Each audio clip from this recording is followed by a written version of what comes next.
과학자로서의 아인슈타인은 아주 훌륭한 것이었지만 남편으로서는 큰 문제가 있었어요. 어떤 문제가 있었을까요? 집안을 돌볼 겨를이 없었겠죠 뭐. 힘들겠어? 아인슈타인이 사실 아내에게 되게 나쁜 짓을 많이 했는데요. 특히 이제 아내 말고도 다른 여자가 또 생겼습니다. 그 불륜을 하게 되는데 아인슈타인의 불륜 상대는 사실 좀 충격적이긴 한데 바로 아인슈타인의 사촌 누나였어요. 오 마이 갓.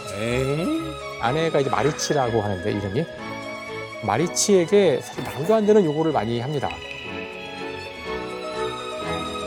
결국은 이제 이혼 얘기가 나올 수밖에 없겠죠. 이런 상황에서 이제 마리치는 끝까지 이제 아이들이 있기 때문에 결혼 생활을 이제 이어가려고 해봤죠. 끝없는 아인슈타인의 만행 때문에 참지 못하고 1914년에 아이들을 데리고 집을 나가버립니다. 별거가 시작되자 아인슈타인은 이제 아까 얘기한 엘사와 함께 이제 가정을 꾸려요.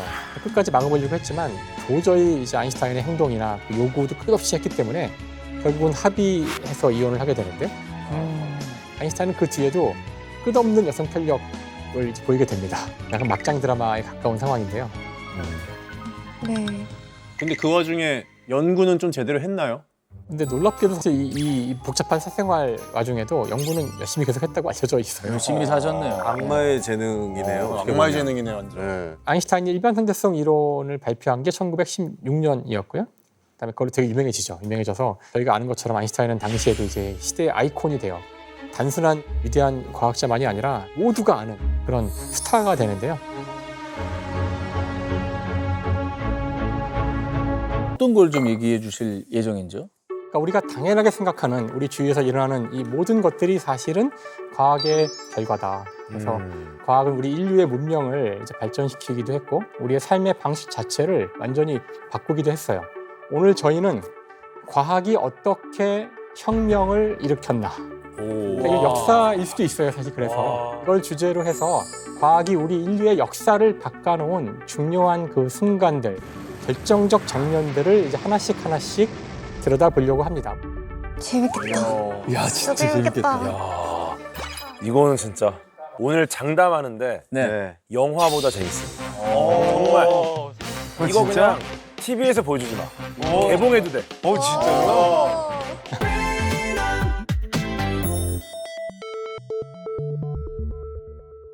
자, 우선 우리 인류가 연구한 최초의 과학이 무엇일까? 부터 시작해 볼게요. 최초의 과학. 불 아니야 불? 아마도 하늘에 보이는 별들, 그 별들을 다루는 천문학이 최초의 과학이었을 거예요. 그러니까 천문학이 인류의 첫 번째 과학이었던 이유가 있죠.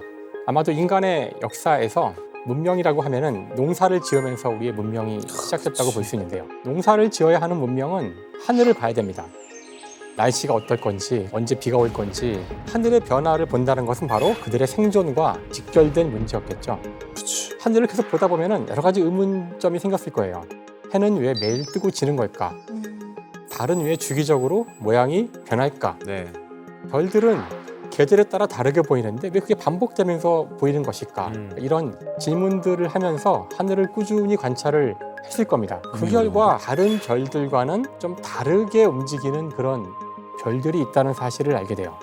행성이라고 부릅니다. 행성. 행성은 좀 제멋대로 움직인다는 뜻에서 나오는 그런 단어인데요. 자, 그런데 이 행성들은 보면은 어떤 대기로 구성되어 있고 표면의 물질이 무엇인지 이런 것에 따라서 이 외형의 특징이 달라져요. 태양에 가장 가까이 있는 수성은 흑연처럼 빛을 굉장히 잘 흡수하는 암석 성분이 많이 있어요. 그래서 약간 회색 또는 검은색으로 보입니다. 금성은 굉장히 짙은 이산화탄소와 황산 구름이 있기 때문에 지구에서 볼 때 노란색으로 보여요. 화성은 어떤 색이죠? 뻘겋게 보여. 벌겋다. 예, 화성 자체가 붉은색이라서 불화자를 쓴 건데 거기 근데 진짜 사진 보면은 흙도 그렇고 암석도 그렇고 그러네. 빨간색이 진짜 많더라고요. 자, 화성은 왜 붉은색일까요? 화성? 수분 때문인가? 철이 많. 철. 철이 붉은색일까요? 네. 피가 붉은색. 예? 철분. 철분 때문에요? 철이 산화되어 있는 산소와 산화철. 결합한 산화철. 산화철이 많기 때문에 그래서 화성이 붉게 보입니다. 사실 우리 피가 붉은색도 똑같은 이유죠. 처음 알았다. 아주 좋습니다, 지금 전현무 씨. 아, 자, 그 다음에는 천왕성과 천왕성. 해양성이 있는데 이들은 메탄 기체로 돼 있어요. 색깔이 어떤 색일까요? 파란색으로 알고 있는데. 역시 그 천문학과를 나온 교도님이 정확히 알고 계신데요. 와, 푸른색이야. 멋지네. 메탄이 붉은 빛을 흡수하기 때문에 흡수되지 않은 푸른빛이 많이 반사가 되어서 저희가 볼 때는 푸른빛을 띠게 됩니다.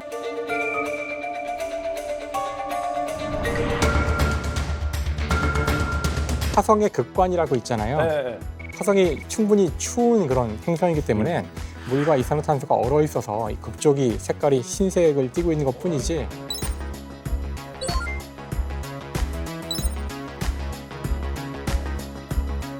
지금 말씀드린 이 행성들을 이제 한꺼번에 나란히 볼 수 있는 태양계의 모습이고요. 이쁘다.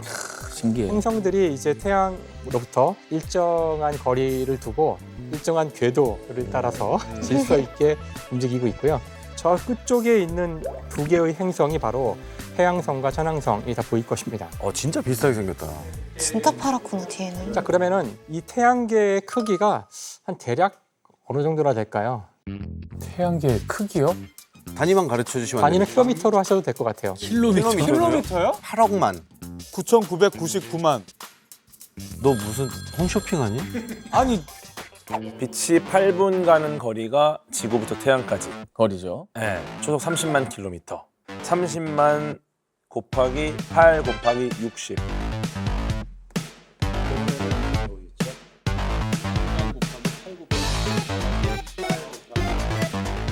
계산을 누가 제일 잘하시죠? 1억 1,440만 원. 1억 4,400. 1억 5천 킬로미터가 이제 여기서. 아 그게 그거였구나. 아까 말씀하셨지만 이제 지구에서 태양까지 거리가 1억 5천만 킬로미터고요. 태양으로부터 저 마지막에 있는 해양성까지 거리는 대략 45억 킬로미터쯤 됩니다. 45. 와 45. 45. 지구 반지름이랑 비교했을 때 70만 배쯤 돼요.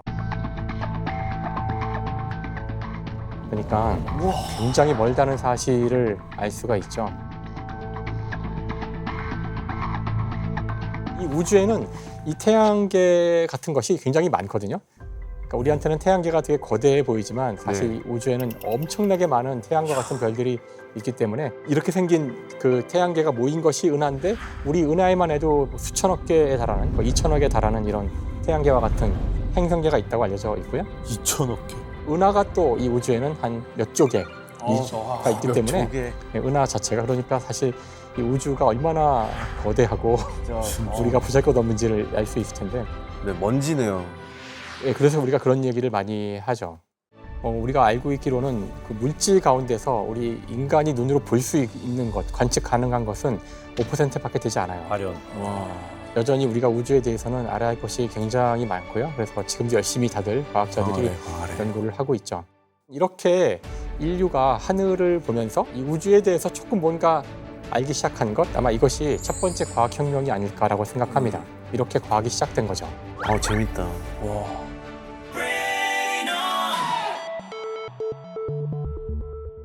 고대 사람들은 이 하늘이라는 것을 어떤 존재라고 생각했을까? 별이 움직이고 막 하는데 이건 뭘까? 이런 질문을 해볼 수 있잖아요. 네. 신? 신? 그 시대 사람들은 그냥 하늘을 보면서 저기 신이 살고 있는 게 아닐까? 네. 그 별들의 모습은 기록을 봐도 변함이 없잖아요. 그치. 태양도 변함없이 움직이니까 뭔가 하늘은 영원 불멸인 것 같이 보이기도 하고 신들이 살고 있는 영원한 어떤 세계. 자, 그렇게 얘기했던 대표적인 인물이 하나 있습니다. 아리스토텔레스. 네, 다 들어보셨죠? 네. 기원전 4세기에 활동했던 분이에요. 과학의 역사를 추적하면 첫 번째로 나오는 사람의 이름이 이분일 것 같아요. 이 아리스토텔레스는 책을 썼는데요. 거기 천체에 관하여란 책이 있어요. 그 책을 보면은 신들이 살고 있는 이 하늘은 변하지 않고 완전하다. 자, 고대 그리스에서 이 완전하다고 이야기할 때 이 완전함이 무엇을 의미하는 걸까요? 완전하다? 변하지 않는 거. 구. 그렇죠. 사실 그리스 사람들에게 완전함이란 것은 기하학이었어요. 수학이죠. 기억. 수학적으로 완전하다. 기하학에서 가장 아름답다고 생각했던 도형은 바로 구? 구입니다. 구형. 또는 평면에서는 원이죠. 네. 원과 구는 가장 완벽한 도형이라고 생각을 했었어요. 수학은 완벽할 수 있지만 일상생활은 어떻게 하더라도 완벽할 수가 없잖아요. 네. 근데 하늘을 보면 하늘은 왠지 그들이 연구했던 수학, 기하학의 세상과 굉장히 흡사했던 거예요. 하늘에 있는 것들은 다 둥그런 모양이고 원형 궤도를 따라 움직이고요. 그래서 바로 이 하늘에 있는 이 기하학적인 형태야말로 하늘의 신성함 그리고 변하지 않는 어떤 완전함을 나타내는 것이 아닐까라고 생각했다고 하는데요. 그때도 그런 생각을 한 게 대단하다. 그리고 그 중심은 원이 가질 수 있는 가장 중요한 장소인데 바로 그곳에 우리가 있다. 지구가 그곳에 정지해 있다. 그곳을 중심으로 모든 천체들이 돌고 있는 것이죠. 이와 같은 세계관은 사실 이제 수천 년 동안 유럽을 지배하게 되고요. 우리가 그 이론을 천동설이라고 부릅니다. 그래서 오랜 시간 동안 사람들은 이 천동설이 아주 진리라고 다 믿고 있었고요. 의심을 해본 적이 거의 없었던 것 같아요. 그치, 당시 사람들은 아리스토텔레스는 이제 과학적인 여러 관찰을 한 것으로도 유명합니다. 지구가 물론 구형이어야 되는 건 맞는데 관찰을 통해서 지구가 둥글다라는 확실한 증거를 발견하기도 했습니다. 일단 보름달 상황에서 벌어지는 일이고요. 정확히 말씀하신 거예요. 들어가는 동안 점점 지구의 그림자가 보일 텐데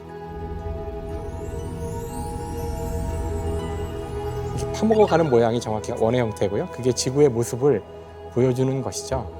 당시에 이게 중요했던 이유 중에 하나는 사람들이 구 위에 우리가 있다면 반대 방향에 있는 사람은 어떻게 되는가 이게 맨날 나오는 이야기인데 혹시 이 지구가 원반 형태가 아닐까? 평평 지구론 같은 거죠 일종의. 하지만 아리스토텔레스는 어떻게 되는지는 모르지만 저걸 봐봐 달을 봐 저기에 비친 지구의 그림자를 보면은 지구가 둥글다는 걸 알 수가 있잖아 이렇게 얘기를 했던 것이죠.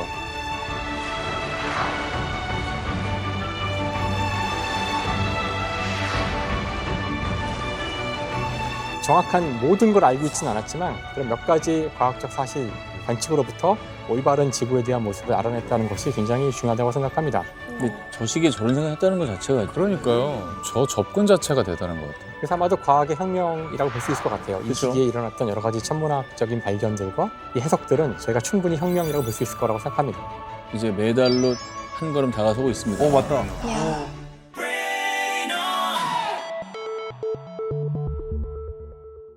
우주에 대한 이해가 고대 그리스로부터 시작해서 이제 16세기가 되면 드디어 저희가 오늘날 근대 과학이라고 이야기하는 진정한 과학혁명이 일어나는 시기가 이제 오게 되는데요. 그 시작을 이끌었던 인물을 한번 같이 보기로 하죠. 16세기? 누구야? 갈릴레오 아니? 네, 바로 니콜라스 코페르니쿠스입니다. 아닌데? 처음 들어본 사람인데요? 당시에 지구가 중심에 있었던 그 우주론을 바꾸는 역할을 하게 되는데요. 태양이 이 우주의 중심에 있는 것이 아닐까라는 생각을 하게 되는 지동설을 주장한 사람입니다. 사실 이건 굉장히 쉬운 이야기가 아닌데 누가 보더라도 우리가 가만히 있고 하늘이 도는 것처럼 보이는 고대부터 거의 몇천 년 동안 이어져 온 우주관을 한 번에 허물어뜨리는 그런 혁명적인 생각이었던 것이죠. 문제는 천동설은 물론 고대 그리스에는 하늘을 설명하는 과학 이론 가운데 하나였지만 1500년대의 세상에서는 이 천동설이 기독교, 종교와 결합을 하게 돼요. 그러니까 종교에서 이 천동설의 내용을 이용하여 그 교리의 일부를 설명하게 되는데요. 그래서 천동설을 반박하는 것은 단순히 과학 이론을 반박하는 것이 아니라 이교도. 당시의 종교를 반박하는 상황이 됐어요. 그 당시에 종교를 반박한다는 것은 목숨을 내놔야 되는 그런 일이었기 때문에 그래서 코페르니쿠스는 자신의 이론을 바로 발표하지 못하고 오랫동안 이야기를 하고 있지 않다가 거의 죽기 직전 1543년 죽기 직전에야 자신의 이론을 담은 책을 발표하게 됩니다. 그러자 이 책은 정말 그 유럽 사회에 큰 반향을 일으켜요. 세상이 뒤집혔겠네. 아무튼 이 책이 출판되고 한 70년이 지난 이후에 과학적 실험을 통해서 이 이론을 좀 더 완벽한 토대에 이거를 단단한 반석 위에 올려놓은 그런 사람이 나오게 돼요. 갈릴레오. 바로 이탈리아의 과학자. 이탈리아의 과학자란 말이 좀 무색한데요. 제가 보기에는 과학의 아버지입니다. 근대 과학을 누가 만들었냐고 물어본다면은 아마도 갈릴레오를 가장 첫 번째 놓아도 크게 불만이 없을 것 같은데 많은 분들이. 자 보시면은 여기 갈릴레오가 무언가를 손에 들고 있어요. 망원경인 것 같아요. 천체 망원경. 망원경을 들고 있는 건데요. 이 망원경은 1608년에 네덜란드에 있는 안경 제작자들이 만들었다고 해요. 근데 그 소식이 이제 유럽에 쫙 퍼집니다. 뭔가 이상한 장치가 있는데 이걸로 보면은 멀리 있는 물체가 가까이 보인다는 거죠. 이 소식을 듣고 갈릴레오는 이거를 좀 개량을 해가지고 만들었다고 하더라고요. 소식만 듣고 만든 사람 치고는 당시 가장 뛰어난 망원경을 만들게 돼요. 아마도 망원경으로 하늘을 열심히 연구한 첫 번째 과학자가 아닐까 싶은데요. 그래서 여러 가지 여기저기서 이상한 점들을 발견하게 돼요. 우선 금성에서 이제 이상한 점을 발견하게 되는데요. 망원경으로 보면 이제 구체적인 모양이 보이거든요. 금성이 초승달 모양이 되기 시작할 때 점점점 커지고 보름달이 됐을 때가 제일 작아져요. 갈릴레오가 관찰한 그 현상을 직접 그린 그림이 남아 있거든요. 직접 그린 그림. 네, 본인이 그린 겁니다. 와. 그래서 이 금성을 망원경으로 봤더니 금성이? 더 재밌는 것은 크게 보일 때 초승달 형태고 작을 때 보름달 형태라는 거예요. 자, 이게 왜 그럴까? 이건 천동설에서는 설명할 수 없는 이상한 현상인데요. 그러네. 그렇죠. 그러니까 분명히 갈릴레오는 코페르니쿠스의 책을 아마 열심히 줄쳐가면서 공부했을 거예요. 딴 사람들은 잘 보지 않았던 위험한 책인데, 그리고서는 이 금성의 이 문제도 코페르니쿠스의 방법으로 아마 설명할 수 있을 거라고 믿었던 것 같아요. 물론 당시에 이미 이걸 설명하는 이론이 있긴 있었어요. 주전원의 이론이라 그러는데요. 원궤도 하나로는 되지 않기 때문에 여러 개의 원궤도를 막 중첩해서 복잡하고 아주 복잡하게 설명하는 방식이 있었습니다. 우선 천동설의 입장에서 본다면은 지구가 중심에 있고 그 다음에 금성이 주전원을 따라서 도는 걸로 설명을 억지로 해볼 수가 있을 텐데요. 하지만 이때 보시면은 아까 말한 그런 크기 변화를 설명할 수가 없어요. 그러네. 이게 크기 변화도 설명할 수 없지만 기본적으로 저런 형태라고 한다면은 금성이 보름달이 되기가 굉장히 어려워지죠. 맞아요. 네. 상변화를 설명할 수 없어. 불가능해요. 왜냐면 이제 어쨌든 맞은편에서야 보름달이 될 테니까 보름달 형태. 못 보겠네. 금성이. 그런데 지동설을 적용하게 되면은 금성이 지구에 가까이 있을 때만 초승달이 되고 멀어질 때 보름달이 된다는 사실을 금방 이해할 수가 있습니다. 네. 그래서 금성에 대한 이 관찰로부터 지동설의 증거를 하나 더 찾은 거죠. 다음에 이것뿐만 아니라 망원경으로 목성을 관찰하게 되는데 목성에서는 더 놀라운 일을 보게 돼요. 목성 주위를 도는 위성을 보게 됩니다. 조그만 눈에 보이지 않았던 별들이 보이는데 그것들은 하필이면 목성 주위를 도는 거예요. 모든 별들은 지구 중심으로 돌아야 되는데 목성조차 그 자신의 주위를 도는 위성이 있다는 얘기는 우리가 정말 모든 것의 중심인가? 하는 의문을 일으킬 수 있는 것이죠. 그러니까 이런 식으로 많은 데이터를 축적해 가면서 갈릴레오는 망원경으로 관찰한 많은 하늘에 대한 사실들이 천동설이 아니라 지동설로 다 이해가 된다는 것을 깨닫게 된 겁니다. 하지만 안타까운 일은 여전히 당시의 사회 분위기에서는 갈릴레오와 같은 생각은 대단히 위험한 생각이었어요. 갈릴레오가 이제 천동설이 틀렸다고 얘기하는 것은 곧 신성 모독이 되는 것이었죠. 그렇게 되겠다. 그래서 결국 갈릴레오는 그 교황청에 종교 재판정에 가게 되고요.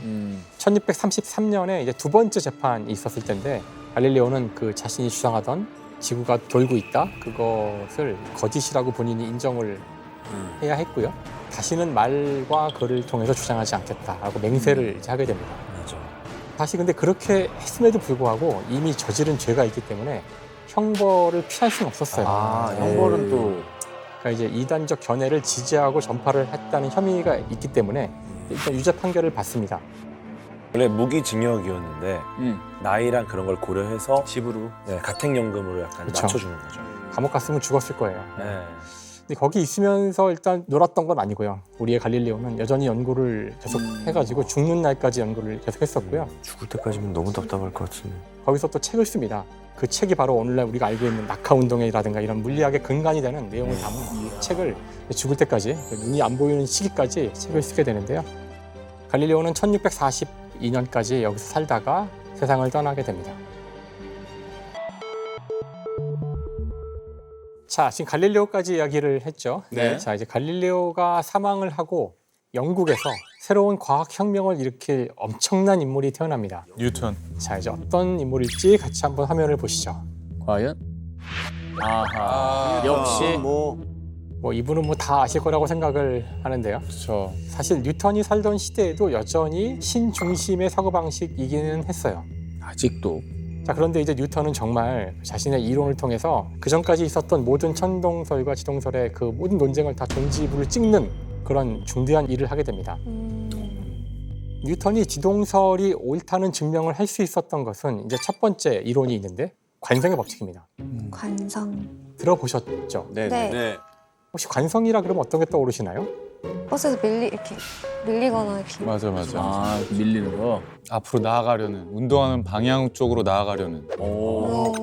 아주 정확한 답들을 말씀하시고 계신데요. 버스가 정지할 때, 급정거할 때 몸이 앞으로 쏠리거나 이런 것.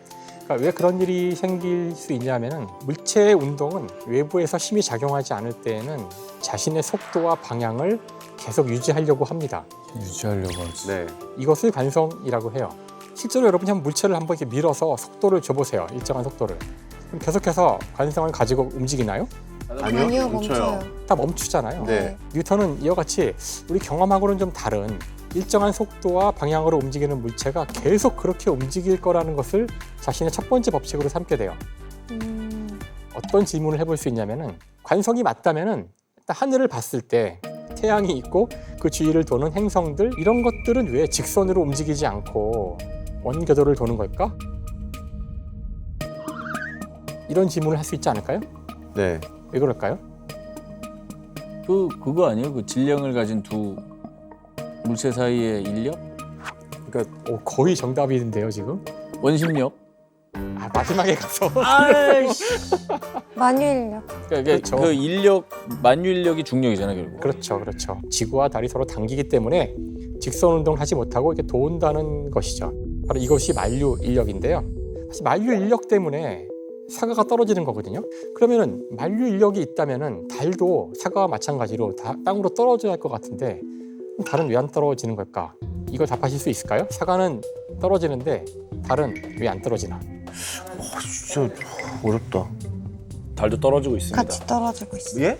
달도 떨어지고 있는 중입니다. 진짜요? 네. 그 궤적이 줄고 있어요 이렇게? 떨어지고 있는 중인데 떨어졌을 때 닿을 땅이 없기 때문에 돌고 있는 거죠. 와 이거 완전 새롭다. 자, 일단 지금 그 궤도의 전공이 나온 것 같긴 한데요. 문제가 그림 하나 보시면서 차근차근 이야기를 해볼게요. 원래 달이 관성에 따라 움직인다면은 직선 운동을 해야 돼요. 그런데 아까 전원모 씨가 지적하신 것처럼 이제 만유 인력이 있기 때문에 달은 직진하지 못하고 꺾이게 됩니다. 사실 꺾인다는 뜻 자체가 지구로 낙하하고 있다는 뜻이기도 해요. 그렇네. 만약에 달이 처음부터 관성 운동을 하고 있지 않았다면, 즉 달이 저 자리에 그대로 정지해 있었다면 사과와 다를 바가 없죠. 그냥 지구를 향해 떨어졌을 거예요. 달이 지구에 떨어지지 않는 것처럼 보이는 이유는 관성을 가지고 있었기 때문에, 즉 초기의 속도를 가지고 있었기 때문에 계속 지구와 멀어지는 쪽으로 가려고 했으나 지구가 당기는 바람에 지구로 낙하를 하기 시작하죠. 하지만 낙하가 충분치 않아서 아까 교도님이 말씀하신 것처럼 지구에 닿지 못하면서 계속 낙하를 하는 과정인데요. 즉 달은 끝없이 지구로 떨어지고 있지만 지구에 닿지 않는 상태를 유지한다는 것이 달이 떨어지지 않는 것에 대한 뉴턴의 답입니다. 와, 신기하다. 신비롭다. 표현이 멋지다. 이게 지금 무시무시한 일을 한 건데요. 달에도 사과와 똑같은 방식으로 설명할 수 있는 그런 규칙이 적용되고 있다는 뜻이에요. 그래서 고대 그리스에서는 달은 천상의 물체라서 떨어지지 않는다고 했어요. 그럴듯하죠? 네. 저곳은 신이 사는 곳이고 그렇죠. 저곳의 법칙은 우리와 달라. 그러니까 안 떨어지는 거야 라고 했지만 지금 뉴턴의 방식은 달도 떨어지고 있어. 땅에 닿지 않을 뿐이야. 달을 이해하기 위해서 천상이라는 전혀 다른 개념이 필요 없다는 거예요. 사과와 똑같다고 하면 되는 거죠. 그러니까 이건 사실 놀라운 개념의 도약이에요. 이제 게임이 끝나는 거죠. 와. 핵심을 끼쳤네. 핵심을. 치트키를 발견했네. 그래서 지금까지 이야기했던 이 내용들을 다 모아서 1687년 그 이론을 총정리한 책을 이제 발간하게 됩니다. 프린키피. 이 책을 저희가 오늘날 이제 고전역학의 교과서라고 이제 불리는데요. 당시의 학술 용어는 영어가 아니라 라틴어였어요. 그래서 이 책의 제목도 라틴어로 되어 있고요. 필로소피의 나투랄리스 프린키피아 마스마티카. 아, 마스마티카. 저 책 보니까 생각난다. 생각났어. 아, 그러네. 프린키피아는 이제 원리라는 뜻이에요. 프리서플이네. 당시에는 과학이 철학이었기 때문에 이 자연 철학이라는 게 지금의 과학을 의미하는 거고요. 아, 맞아. 프린키피아라는 책이 서양 사회에 준 영향이 너무나 크기 때문에 서양과 동양이 근본적으로 달라지는 시점이 바로 이 책이 나온 시점이거든요. 그래서 오늘날과 같은 이 서양 중심의 세상이 오게 된 이유는 뉴턴의 저 책이 있었기 때문인데요.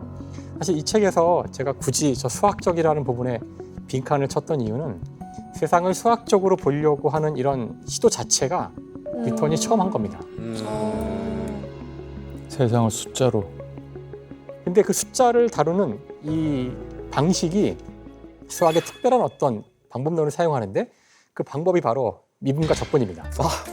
그래서 여러분들이 그 고등학교 때 정말 막 이를 갈면서 공부했던 뉴턴 때문에 몇 명이 대학을 떨어진 거야.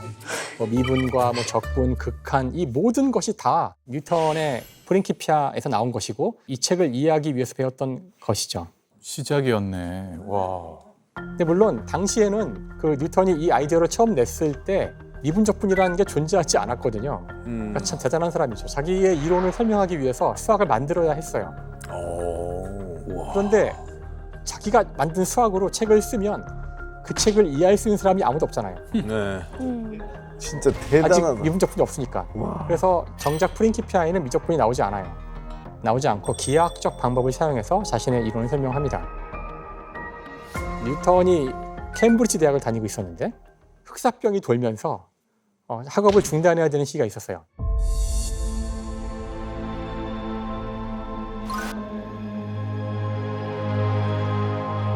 (1665년에서 66년) 2년 동안 대학이 문을 닫았어요. 할 수 없이 고향으로 돌아가요. 그 한 1년의 시간 동안 오히려 더 많은 연구를 하게 돼요. 그래서 우리가 이 시기를 이제 기적의 해라고 부릅니다. 기적의 해라고. 166. 물리학 안에서요?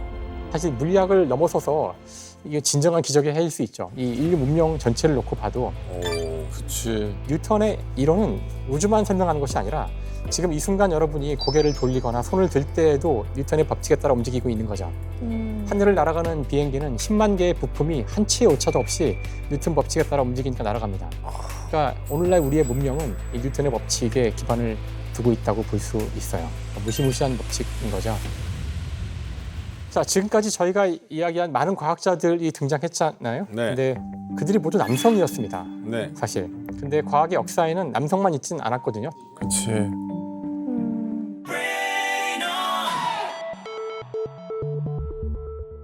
이렇게 남성 중심의 과학계에 혁명을 일으키는 한 여성이 등장을 합니다. 퀴리? 마리 퀴리? 그렇죠. 워낙 유명하신 분이라서 과학계에 혁명을 일으킨 여성이라 그러면은 마리 퀴리인데요. 마리 퀴리는 20세기 초반에 이제 많은 활동을 하신 분인데요. 그때는 진짜 그 너무나 남성 중심의 세상이었기 때문에 여성에게는 박사학위도 줄 수 없고요. 교수도 될 수 없고 정식 연구원도 되기 어렵고 사회활동조차 어려웠던 그런 시기인데요. 그렇게 남성 중심의 과학계에서 여성 최초로 노벨상을 수상한 인물입니다. 마리 퀴리는 노벨상을 2번을 수상하게 되는데 사실 일반적인 과학자들은 하나도 수상하기 어려운데 그 노벨상을 2개나 수상하게 됩니다. 사실 노벨상을 2번 수상했던 과학자는 5명이 있어요. 사실 5명이 있는데 대부분 같은 분야에서 받았거나 아니면 한 분야에서 받고 다른 하나는 노벨 평화상이거나 이런 경우는 있어도 분야를 바꿔가면서 화학상하고 물리상 이런 식으로 2개를 받은 사람은 마리 퀴리가 유일하죠. 우와. 이 기록은 깨지기가 쉽지 않을 거라고 생각합니다. 와, 천재네. 천재네. 자, 그런데 많은 분들이 이제 마리 퀴리를 다 알고 있지만 정작 그분의 업적이 무언가 하고 여쭤보면은 잘 모르죠. 잘 모르시는 경우가 많아요. 여러분들 맞아요. 마리 퀴리가 무엇으로 유명할까요? 방사능에 관련된 방사능, 나 여기까지만. X선? 렌트겐 아니에요, 렌트겐? 엑스선은 렌트겐. 라듐이죠, 라듐. 마리 퀴리는. 라듐? 네, 거의 정확히 알고 계신 건데요. 네, 그래서 방사성 원소의 발견을 통해서 노벨상을 받은 겁니다. 방사성 원소. 여기서 이제 원소, 원자란 단어가 나왔는데 그 마리 퀴리가 활동하던 그 19세기 말인데요. 19세기 말에는 대부분 저희가 오늘날 알고 있는 그 원소들이 대부분 다 발견된 상태이긴 했어요. 그래서 여기서 이제 주기율표란 단어가 나오는데 주기율표가 혹시 뭔지 아시나요? 칼카나마? 카칼라마라처 구리수. 네, 맞아요. 원자를 또는 원소를 이렇게 표로 만들어서 다 써놓은 것인데요. 그래서 뭐 새로운 원자가 더 있을 수 있을까? 새로운 원소를 찾을 수 있을까? 그런 상황이었는데 여기서 마리 퀴리가 좀 새로운 종류의 그런 원소들을 찾게 되는 거죠. 우와. 그래서 당시 우라늄이 되게 이상한 행동을 한다는 사실은 알려져 있었어요. 우라늄은 저희가 지금도 알고 있듯이 방사성 원소 중에 하나죠. 그런데 우라늄을 많이 포함하고 있는 어떤 이상한 광석인데 이 광석의 이름은 피치블렌드라는 광석인데요. 이 녀석은 순수한 우라늄과는 좀 다른 특성이 있는 거예요. 무언가 다른 게 더 들어있는 거죠. 그래서 이게 무엇이 있을까 봤더니 거기서 오히려 우라늄보다도 더 강력한 방사능이 나오고 있었던 것이죠. 그러니까 정체불명의 뭔가를 찾은 거예요. 이 정체불명의 이 무언가로부터 새로운 원소를 찾게 되는데 폴로늄이라고 하는데요. 폴로늄. 이제 우라늄보다 무려 400배나 강한 방사능을 내뿜는 물질이었고요. 와, 걔는 노출되면 진짜 위험하다. 연구를 더 하다 보니 폴로늄보다 더 강한 방사능을 내는 물질이 있다는 걸 알게 되고 무려 100만 배 강한 방사능을 그게 바로 교수님 말씀하신 바로 라듐입니다. 폴로늄과 라듐을 이제 발견한 그 정제하는 방법을 개발한 공로로 노벨 화학상을 받기도 했었죠. 맞네. 아무튼 마리 퀴리가 이렇게 발견한 이 원소는 주기율표로 본다면은 폴로늄이 84번이고요. 라듐이 88번입니다. 원소번호 32번 저만이고요. 반도체에 많이 쓰이는 거예요. 저 라인이 사실 반도체를 만드는 라인이거든요. 실리콘. 그다음에 니켈이 28번이고요. 동전 배터리에 많이 사용되죠. 92번이 아까 그 소희님이 잘 말씀하셨는데 이 우라늄이고 자연 상태에서 존재하는 마지막 원자가 92번이라서 되게 중요한 숫자긴 해요. 원자폭탄을 만드는 핵심이 되는 원자이죠. 그다음에 S는 황이죠, 황. 화산 근처에 가면은 나는 그 막 이상한 냄새 있잖아요. 온천에서 나는 그 냄새의 주인공이죠. 최근에 푼 문제 중에 제일 짜릿했던 것 같아요. 재밌네. 이걸 지니어스를 맞추는 게 대단하다. 아무튼 그 마리 퀴리의 연구는 이런 기존 원소 연구의 판도를 완전히 바꿨다고 할 수 있어요. 그전까지 과학자들은 태양에서만 이 새로운 어떤 에너지가 만들어진다고 생각했지만 이제 방사능이라는 그전에 몰랐던 것을 알게 됐고 어떤 의미에서 새로운 에너지원을 찾았다고 할 수도 있어요. 오늘날 저희가 이 연구가 발전해가지고 핵 물리학이 나오게 되고 원자력 에너지도 지금 이용하고 있고 하죠. 방사선 치료도 하는 거고요. 이 마리 퀴리의 연구야말로 현대 과학 기술에 굉장히 중요한 업적을 남긴 거라고 볼 수 있습니다. 사실 마리 퀴리의 연구를 보면은 눈물 없이는 볼 수 없는 연구 과정이 있었어요. 엄청나게 거대한 암석을 정제해가지고 정말 조금 들어있는 이 라듐과 폴로늄을 뽑아내야 했거든요. 그래서 마리 퀴리가 하는 실험 장면을 보면은 무슨 옛날 마녀들이 하는 것처럼 집채만한 이런 실험 장지에다가 맨손으로 막 갖다 붓고 불로 떼워가지고 끓여서 막 뽑아내고 하는 그런 굉장히 고단한 작업을 했고 방사능 물질이니까 굉장히 위험하거든요. 실제 마리 퀴리는 백혈병으로 죽죠. 나중에 수많은 방사능 관련 질병으로.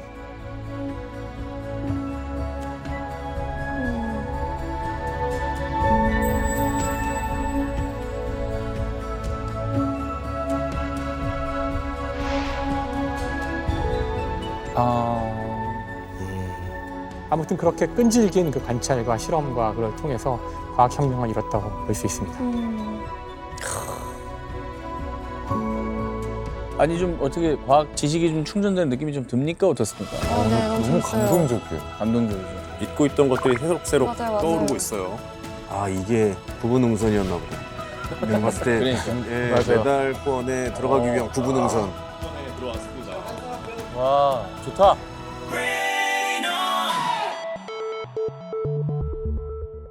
자, 이번에는 그 마리 퀴리와 동시대를 살았던 또 한 명의 천재 과학자에 대해서 이야기를 해보려고 합니다. 과학이 일으킨 혁명을 말할 때 절대 빼놓을 수 없는 인물이고요. 아인슈타인일까요? 사람들한테 물어봤을 때 과학자 이름 아는 사람 한번 대봐라 그러면 다 이 사람 이름을 이야기하죠. 아인슈타인이구나. 아인슈타인. 네, 바로 아인슈타인인데요. 천재들 많았다. 근데 아인슈타인의 이름을 다 알고 있지만 네. 아인슈타인의 가장 큰 업적이 뭘까요? 상대성 이론. 그렇죠. 네. 그래서 상대성 이론이라는 이름은 다 알고 계시는데 그게 뭔진 몰라요. 상대성 이론은 굉장히 단순한 질문에서 출발했다고 할 수도 있어요. 1905년 아인슈타인은 이제 시간을 재는 문제를 고민하고 있었다고 해요. 왜 이런 고민을 하고 있었냐면은 이 당시는 철도가 막 깔려서 사람들의 생활이 급변하고 있던 그런 시대입니다. 철도가 놓이자 당시로서는 상상할 수 없는 문제들이 생기기 시작해요. 어떤 문제들이 생길 수 있었을까요? 아, 도착 시간이 도시마다 시간이 달라서. 그렇죠. 이런 문제가 생기는 거죠. 무슨 말이냐면은 지금 저희한테는 우리나라에서 모든 지역이 동일한 시계를 쓴다는 너무나 당연한 사실을 알고 있지만 과거에는 시간이라는 것은 각자 사는 지역이 그 시간을 갖고 있는 겁니다. 무슨 말이냐면은 시계란 것은 천체의 운동에서 오는 거거든요. 태양의 움직임이 시간을 정해주게 돼요. 태양이 가장 높은 곳에 왔을 때가 가장 높은 각도에 있을 때가 정오입니다. 그때가 원래. 그래서 각 도시마다 태양이 머리 꼭대기 딱 가장 높은 지점에 왔을 때가 12시를 써야 되는데 그런 식으로 하면은 지구상에서 위치가 달라짐에 따라서 다 시간이 다르게 돼요. 그러네. 그런데 기차가 운행이 시작되자 4시 34분에 출발한다 그랬는데 그 4시 34분이 시카고 시간인지 뉴욕 시간인지 도시마다 다 다르다면은 어떻게 기차를 운행할 수 있을까요? 네, 그렇죠. 맞아요. 그래서 표준시가 필요하다는 아이디어가 나오기 시작해요. 적어도 경도 한 15도 내에서는 동일한 시간을 써야 한다라고 이야기를 하죠. 아마 많은 분들이 모르실 수도 있겠지만 대한민국의 시간도 표준시에 따르면 태양이 가장 높을 때가 우리 12시가 아니에요. 맞아요. 12시 반쯤이야. 우리는 일본 동경에 맞춰진 시간을 쓰고 있어요. 그래서 30분 정도 차이가 납니다.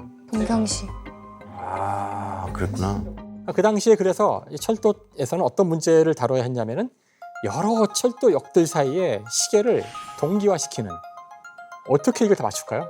다 전화를 걸어야 되나? 일일이 전화 걸어가지고 여기 몇 시고 몇 시고 이게 보통 일이 아닌 거예요. 그 많은 도시들과 역을 다 맞춰야 되니까 이 1905년에 아인슈타인은 아마 놀라실 분도 있겠지만 대학 교수로 있지 못하고 특허청의 말단 그 직원으로 일하고 있었어요.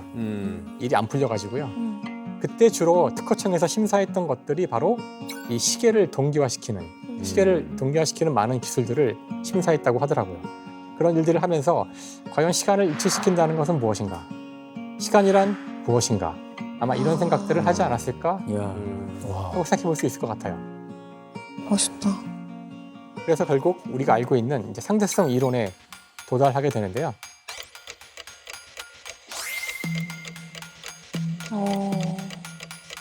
두 가지 중요한 가정을 해서 상대성 이론으로 가게 되는데 첫 번째 가정은 모든 물리 법칙이 관찰자에 상관없이 동일해야 한다는 겁니다.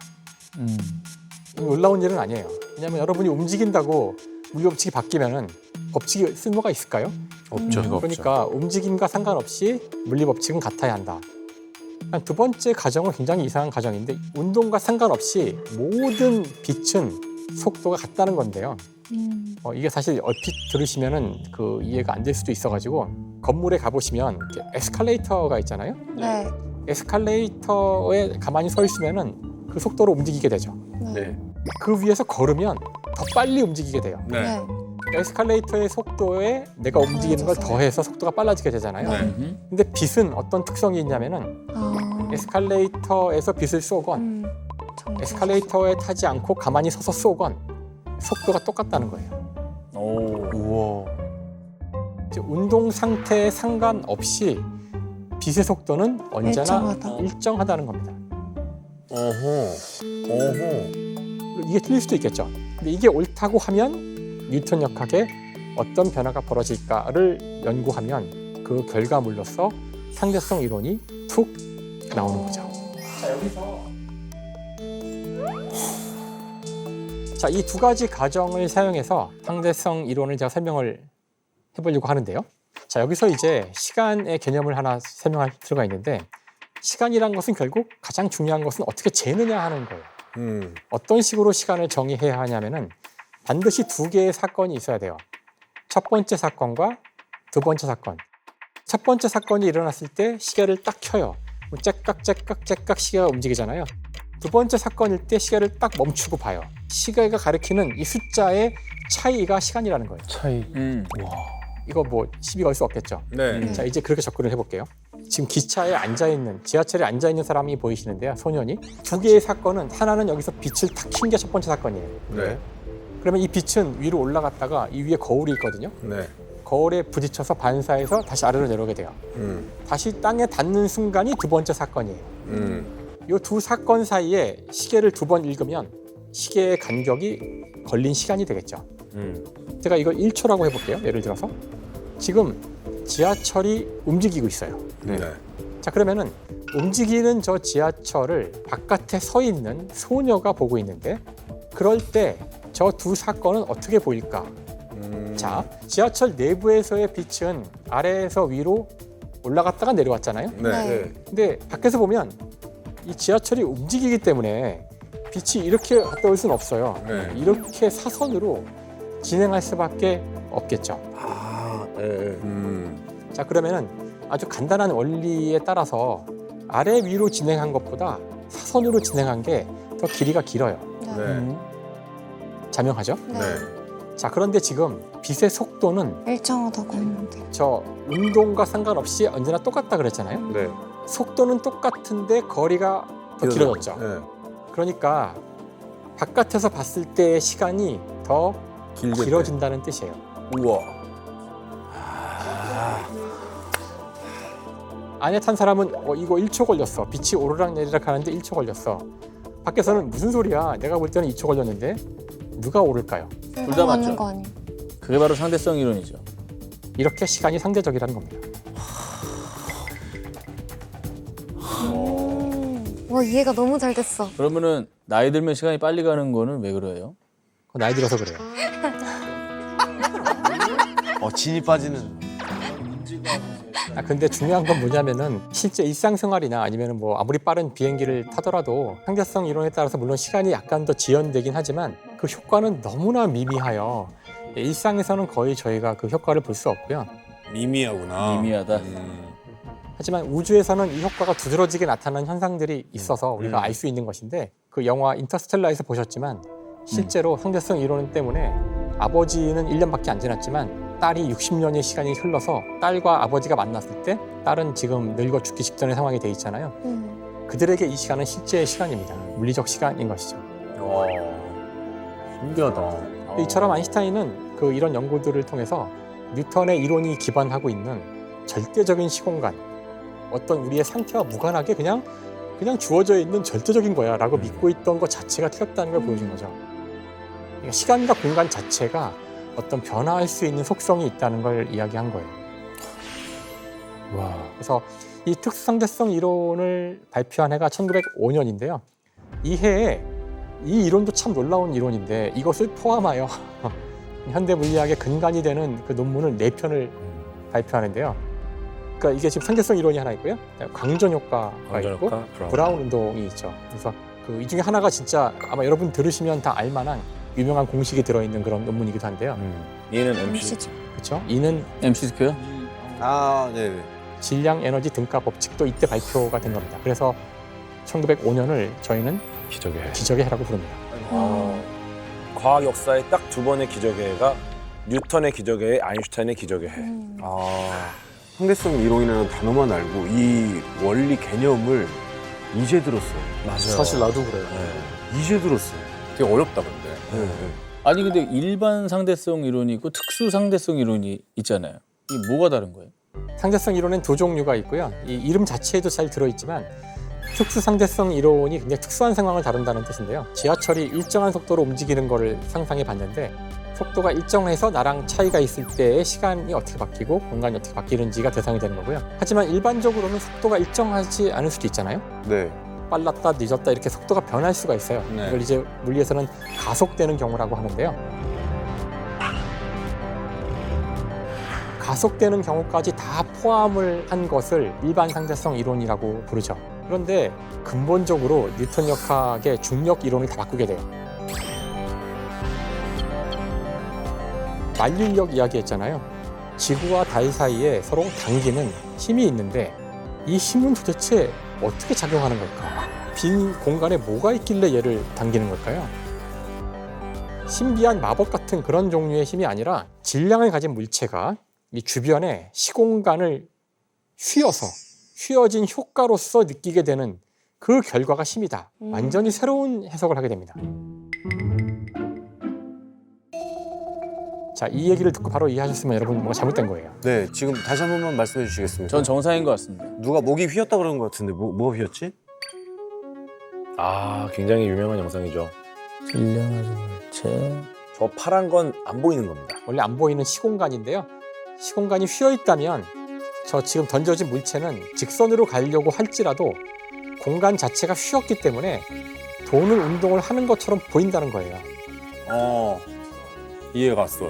그 이전에 뉴턴이 설명했던 서로 주고받는 힘에 의한 물체의 운동 변화를 그냥 시공간의 변화로 이해하면 된다는 시공간의 기하학으로 자신의 이론을 설명한 완전 중력에 대한 새로운 이해 방식이에요. 그래서 공간이 자체가 휘었기 때문에 그곳을 직선으로 진행하던 빛조차 휘어야 돼요. 아, 맞아요. 빛조차 휠 수 있어요. 빛이 너무 많이 휘게 되면은 너무 많이 꺾여서 빛조차 못 나올 수도 있어요. 어디 갇혀서. 블랙홀? 그게 블랙홀이죠.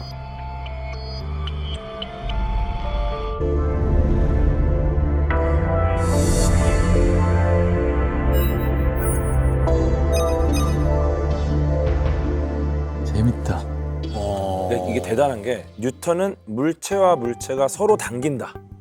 이렇게 설명했어요. 뉴턴은 생각을 못한 게 빛은 질량이 없습니다.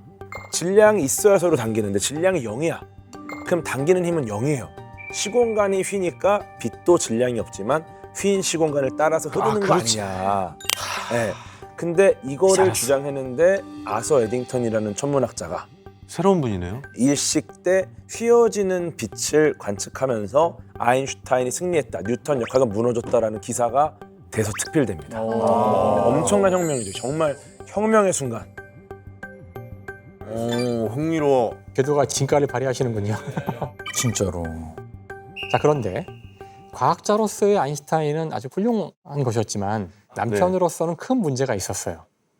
어떤 문제가 있었을까요? 집안을 돌볼 겨를이 없었겠죠 뭐. 힘들겠어? 아인슈타인이 사실 아내에게 되게 나쁜 짓을 많이 했는데요. 특히 이제 아내 말고도 다른 여자가 또 생겼습니다. 그 불륜을 하게 되는데 아인슈타인의 불륜 상대는 사실 좀 충격적이긴 한데 바로 아인슈타인의 사촌 누나였어요. 오 마이 갓. 아내가 이제 마리치라고 하는데 이름이 마리치에게 사실 말도 안 되는 요구를 많이 합니다. 결국은 이제 이혼 얘기가 나올 수밖에 없겠죠. 이런 상황에서 이제 마리치는 끝까지 이제 아이들이 있기 때문에 결혼 생활을 이제 이어가려고 해봤죠. 끝없는 아인슈타인의 만행 때문에 참지 못하고 1914년에 아이들을 데리고 집을 나가버립니다. 별거가 시작되자 아인슈타인은 이제 아까 얘기한 엘사와 함께 이제 가정을 꾸려요. 끝까지 막아보려고 했지만 도저히 이제 아인슈타인의 행동이나 그 요구도 끝없이 했기 때문에 결국은 합의해서 이혼을 하게 되는데 아인슈타인은 그 뒤에도 끝없는 여성 편력을 이제 보이게 됩니다. 약간 막장 드라마에 가까운 상황인데요. 네. 근데 그 와중에 연구는 좀 제대로 했나요? 근데 놀랍게도 사실 이 복잡한 사생활 와중에도 연구는 열심히 계속했다고 알려져 있어요. 열심히 사셨네요. 악마의 재능이네요. 어떻게 악마의 보면. 재능이네 완전. 네. 아인슈타인이 일반 상대성 이론을 발표한 게 1916년이었고요. 그다음에 그걸로 되게 유명해지죠. 유명해져서 저희가 아는 것처럼 아인슈타인은 당시에도 이제 시대의 아이콘이 돼요.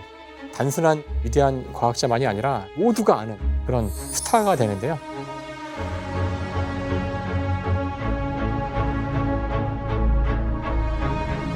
(1922년에는) 노벨상을 수상하게 됩니다.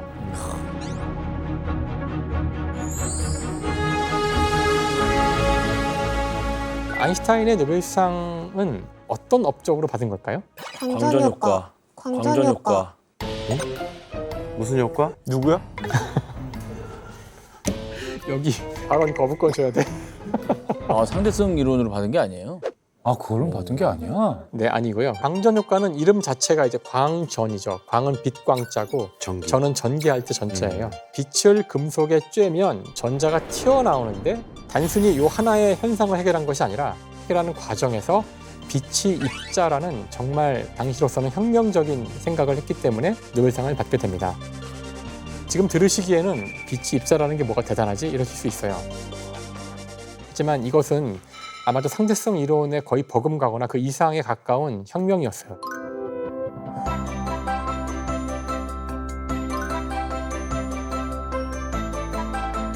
노벨상의 수상 요건에 실질적으로 인류에게 혜택을 줘야 된다는 단서가 있어요.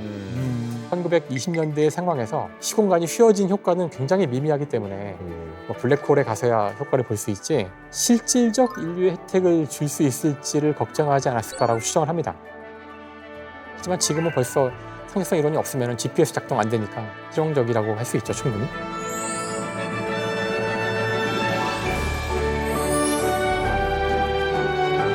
자, 그런데 아인슈타인의 노벨상 수상만큼이나 화제가 되었던 아인슈타인의 행동이 있었어요. 뭐였지? 노벨상 상금의 사용처였죠. 아까 1919년에 이혼을 했다고 말씀드렸는데요. 마르시는 물론 이혼을 거부한다 그랬죠. 그러자 아인슈타인이 약속을 해줍니다. 내가 노벨상을 받게 되면 상금 전액을 당신에게 주겠다. 약속대로 상금 전액을 마르치에게 보냈습니다. 지독하다, 지독해. 자, 다음 문제 가겠습니다. 메달이 보입니다 이제. 노벨상 이제 이후로도 아인슈타인은 물리학계 최고의 스타로서 정말 전 세계 많은 사람들이 사랑을 받게 되는데요. 그런데 1927년 10월 뭐 나오나? 벨기에 브뤼셀에 모여서 당시 최고의 물리학자들이 모두 모인 학회였는데요. 솔베이 회의라는 회의였는데 아인슈타인은 바로 그곳에서 몇 번이나 반박 가설을 내면서 다른 물리학자들과 무지막지한 논쟁을 펴게 됩니다. 이 안에는 노벨상 수상자가 17명 있습니다. 와. 어벤져스라고 할 수 있는.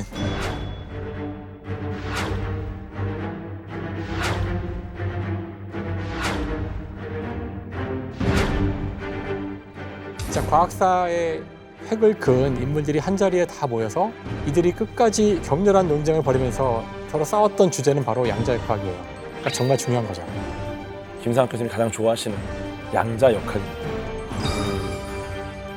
그러니까 양자역학이라는 학문은 기본적으로 이게 역학이잖아요. 존재하는 모든 것들을 다루는 그런 새로운 종류의 역학인데요. 이 세상 모든 것들은 원자라는 것으로 되어 있다고 아까 저희가 그 주기율표에서 봤잖아요. 네. 사람 몸뚱아리도 다 원자로 되어 있고 태양도 원자로 되어 있고요. 근데 이것을 가만히 보니까 이 생김새는 우리 태양계와 굉장히 비슷해요. 태양계는 태양이 중심에 있고 그 주위에 행성들이 돌고 있었잖아요. 네. 원자는 비록 눈에 보이지 않을 만큼 작지만 그 구조를 들여다보니까 정중앙에 원자 핵이 있고 그 주위를 전자가 도는 그런 구조를 갖고 있었던 거예요. 문제는 이렇게 작동하고 있는 이 시스템은 태양계와 굉장히 비슷하기 때문에 뉴턴 역학을 적용해서 이해를 할 수 있을 거라고 기대를 했는데 전혀 이해가 안 되는 거죠. 그래서 이렇게 원자와 같이 작은 이런 것들을 다룰 때 완전히 새로운 종류의 이론 체계가 필요하다는 사실을 알게 돼요. 그렇게 만들어진 역학을 양자 역학이라고 합니다. 원래 뉴턴 역학은 태양이나 달이나 이런 것들의 위치를 정확히 우리에게 알려주는 수학적 이론이었잖아요. 근데 양자 역학은 그런 것들에 대해서 자세하게 정확하게 알 수가 없다고 얘기를 해줘요. 무언가 좀 불확실한 상황에서도 무언가를 할 수 있게 해주는 수학이 있어요. 그게 바로 확률이죠. 그래서 양자역학은 기본적으로 확률 이론입니다. 바로 이 파트를 아인슈타인이 동의하지 않았어요.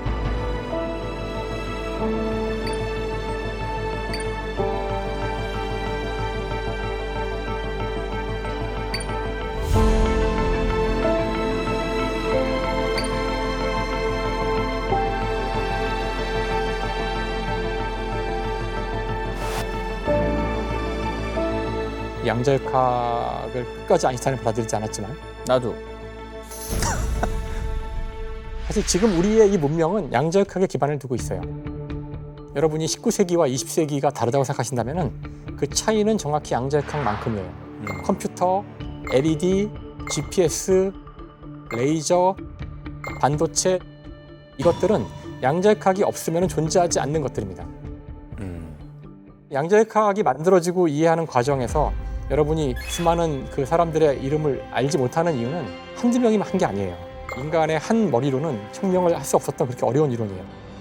되게 거대한 혁명이었지만 언제나 그 시작은 작은 질문이었죠. 과학은 무언가를 깨뜨리는 학문은 아니에요. 질문을 하고 그 질문에 대한 답을 찾아가는 그냥 과정인데요.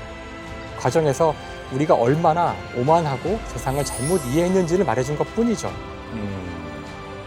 끝없이 질문을 하고 호기심을 갖고 그러는 한 과학은 계속 발전을 해갈 거고요. 아마 앞으로도 또 다른 과학혁명이 다시 올 것이라고 생각합니다.